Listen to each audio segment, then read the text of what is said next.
Selon la version officielle, les racines de la fête de Thanksgiving remontent à 1621 lorsque les pèlerins à Plymouth, c'est l'actuel Massachusetts, ont célébré. Une récolte réussie après un hiver très difficile et marquée par la faim, en grande partie grâce à l'aide des Indiens de la tribu Wampanoag. Peut-être que j'ai exagéré, et le repas partagé entre les colons et les habitants autochtones a ensuite été perçu comme le symbole du début de la tradition de Thanksgiving, c'est-à-dire le jour de l'action de grâce. Alors, en quoi les Indiens TAC ont-ils aidé? Donc les colons, ils ont été invités à dîner. Il s'avère que les Indiens ont appris aux colons à se procurer et à cultiver de la nourriture. Les Indiens ont appris cela aux Européens. Voici l'histoire officielle, je vous la raconte simplement. Je ne la comprends pas totalement. Nous y réfléchirons ensuite. Les Indiens ont appris aux Européens à planter du maïs. Ils leur ont montré quelles plantes locales, baies et racines étaient comestibles. C'est 2 ou 3 heures de travail pour une personne, non? Oui. Et oui, ils leur ont appris à récolter les citrouilles. Les Indiens ont appris aux maladroits arrivés sans préparation ni expérience de vie, comme on nous le raconte, dans un nouveau pays. Ils ne savaient pas pêcher auparavant, ni chasser le cerf.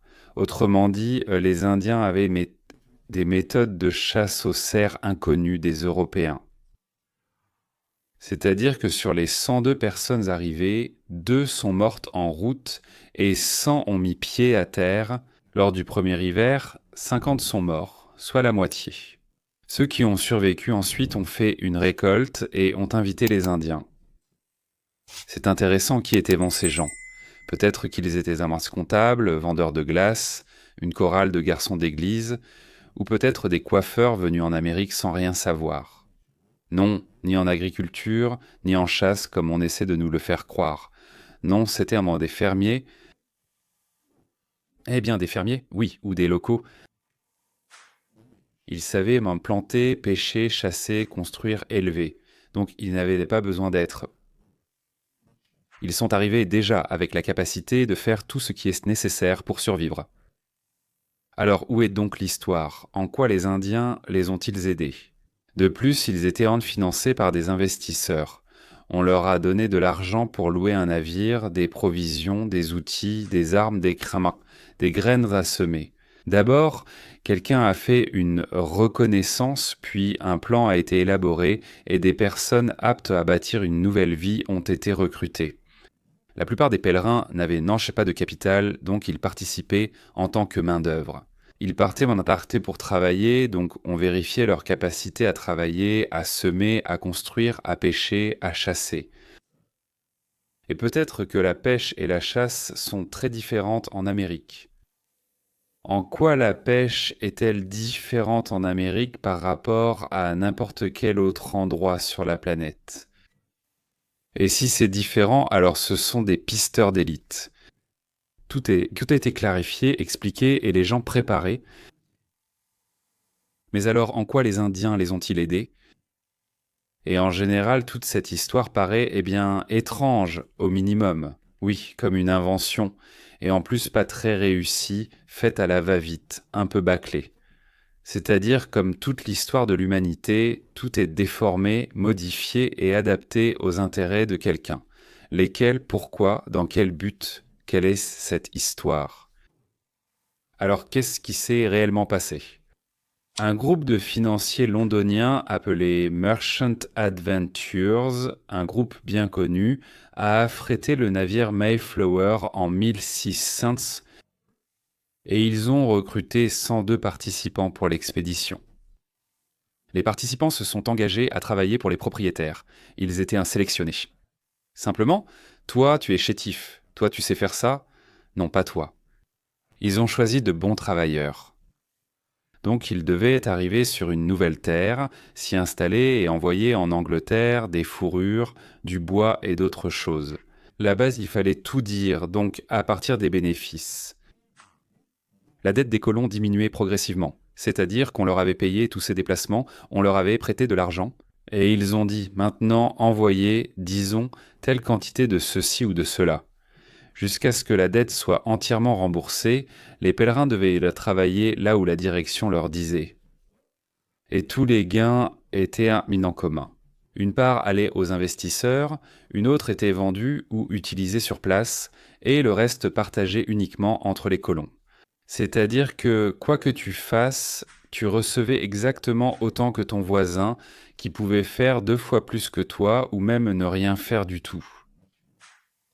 Le plan était de rembourser les investisseurs en 7 ans, puis de travailler pour soi-même. Tout ce dont les pèlerins avaient des besoins pour vivre, ils le recevaient du pot commun. Vêtements, chaussures, médicaments, outils, logements. Eh bien, c'est ainsi que vivaient les communes en Union soviétique. En fait, il n'y avait aucun bien personnel, tout était collectif, kolkhozien, c'est-à-dire communal. Rien. En réalité, à qui cela appartenait-il ? Mais pratiquement, les colons ont compris presque immédiatement qu'ils recevraient leur part, qu'ils travaillent durant un an, ou qu'ils fassent semblant de travailler, qu'ils aillent au travail, ou qu'ils soient malades. Aïe. Tout le monde a commencé à tomber malade et à se détendre. En conséquence, quand l'hiver est arrivé, les réserves n'ont pas été renouvelées et les gens ont commencé à retirer du stock, à retirer. Et dès le premier hiver, 50% de la colonie est morte. Suite. Le communisme a clairement expliqué aux nouveaux Américains que cela ne fonctionne pas. Le gouverneur de la colonie, William Bradford, s'est révélé être un homme intelligent, instruit et prévoyant.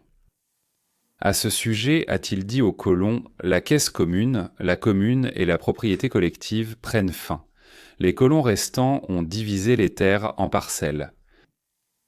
Et ils se sont mis au travail. Chacun pour soi. Comme on dit, ma famille d'abord.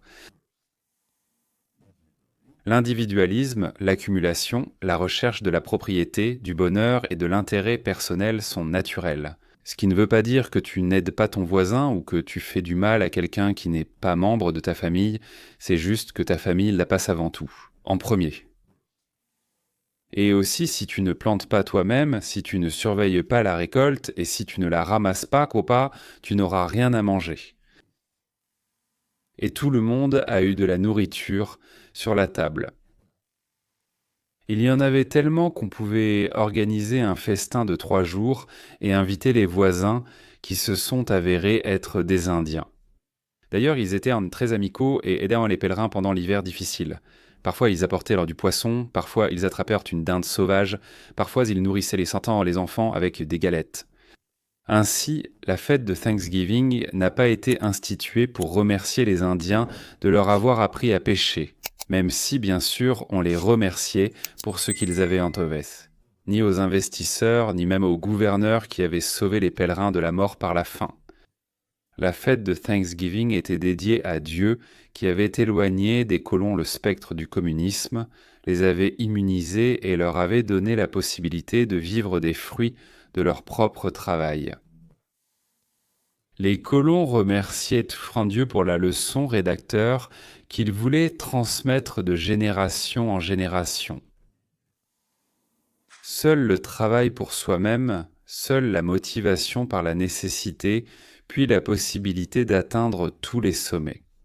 Seul cela met du pain sur la table et du caviar noir sur le pain. Et c'est là l'essence et le sens de cette grande fête que la génération des collectivistes a essayé de passer sous silence, puis a tenté de le remplacer par ses propres mensonges et tromperies habituelles. Sous-titre.